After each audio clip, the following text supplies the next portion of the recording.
What's going on, everyone? Hayden here. Got the coffee here. I've got the tacky looking shopping bags in the back of the car there. What can you say? Reseller's lifestyle, huh? The car's always full of stuff. Anyway, in this video I want to talk about finding more profitable deals on Amazon to sell on online arbitrage. Now, a lot of people say that online arbitrage is dying. A lot of people say that online arbitrage hasn't got many years left.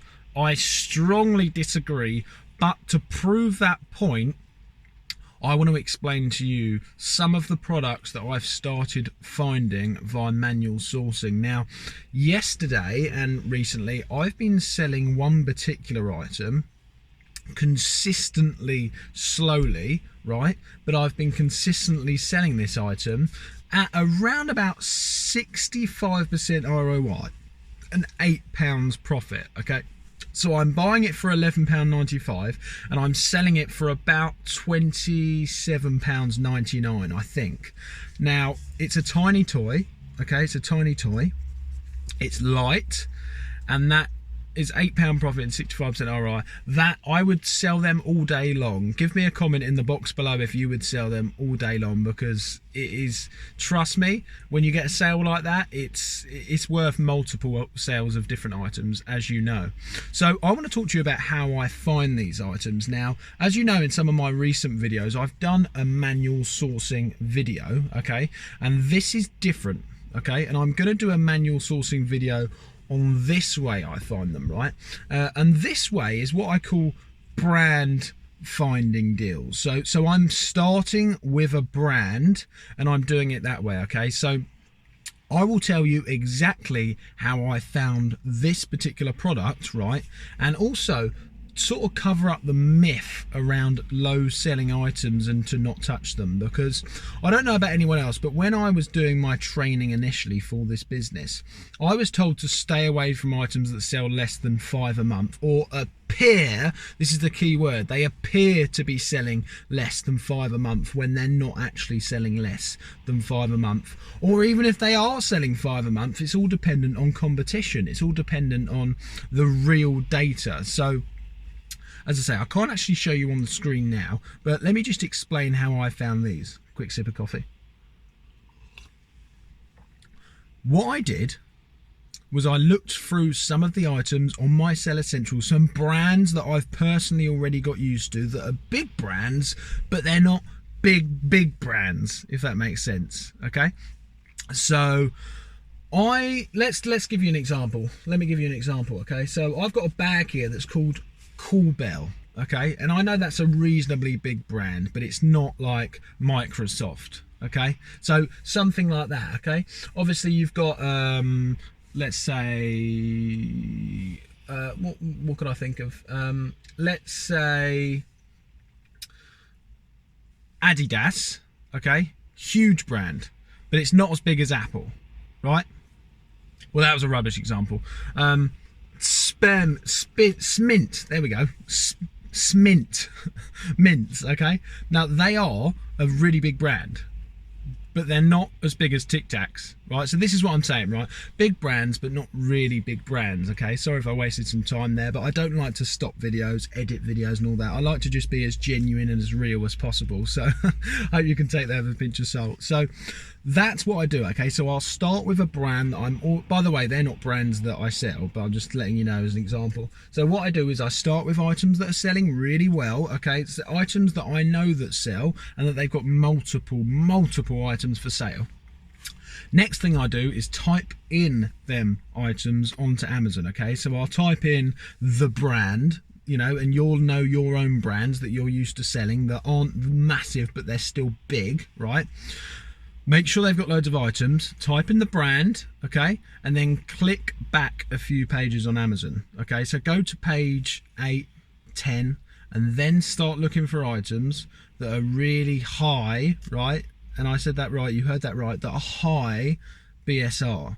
So they're not selling very well at all, okay? We don't want one with 0 sales rank. We don't want one with not applicable sales rank, because that means it's never sold. We need some data to go off. Look at items that are selling really slowly maybe if they've only, it looks like they've only had a couple of sales, right? So for example, toys and games, generally they say less than 70,000 is the top, you know, well, it is the top sort of 5-10% BSR. I can't remember what it is. I don't really look at BSRs, but I would look at a toy that's like 250% BSR rank, 500,000, sorry, BSR rank, right? This and also, and then once you've done that check, you want to check how many FBA sellers are on it. Okay, so jump on it, see if they've got high ranks, right? Maybe 140,000 BSR in toys and games. Look at high rankings, right? Click onto the listing, see how many sellers there are. If there's one seller or two sellers or three sellers, absolute maximum, then I'll proceed. If there's any more, just click off it and it's not right for you for this specific strategy, okay? For this specific strategy. So if you find one that's got either no FBA sellers or FBM sellers, or if you find that one that's got two or one FBA and one FBM or something like that, right? And the graph looks really bad, but it's still getting something, right? That is how I found this product. So what you want to do is look back for the whole time on the graph. Look back for the whole time and look at what price that was consistently selling at. Okay, that will give you evidence as to how popular that item actually is. Let me give you an example. If the buy box is currently $29.99 on like one of these toys, and if you click all on the keeper graph, and a year ago someone was selling it for $17.99 and the BSR went mad, that shows you there's still really high demand for this product. People just aren't as willing to pay the influctuated price of $29.99, yeah? So that's okay. We don't need that many sales, because remember, we're getting a really high return on investment and profit on these items, okay? So what I would do is either match the price that these other sellers are selling it for, right? Once you've done your due diligence, by the way, see how many drops it's had in the last month. Ideally, in the last month, you want 2 drops, because that could mean 5-8 sales a month, right?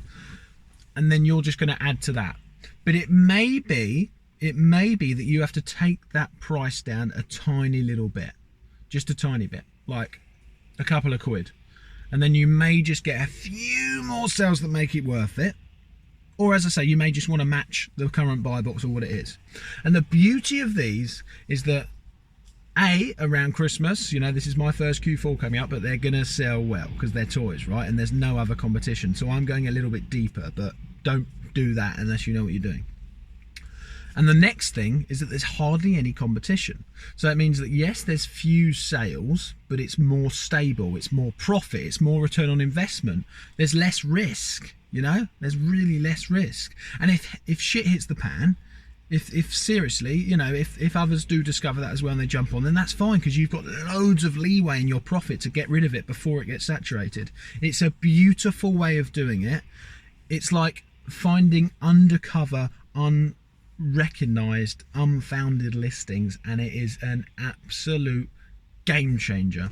I'm going to spend a lot of the week next week finding these items, manually sourcing. I might even hire a VA just to find these items and hire profit items. It's something I'm testing at the moment that's worked out really well. So I hope that's helped. Let me know in the comments if you fully understand what I mean, or if you think that I should do a video of a screen share, just exactly how I find these items. But yeah, undercover listings, I call them. Like Undercover Boss, that program, isn't it? But undercover listings.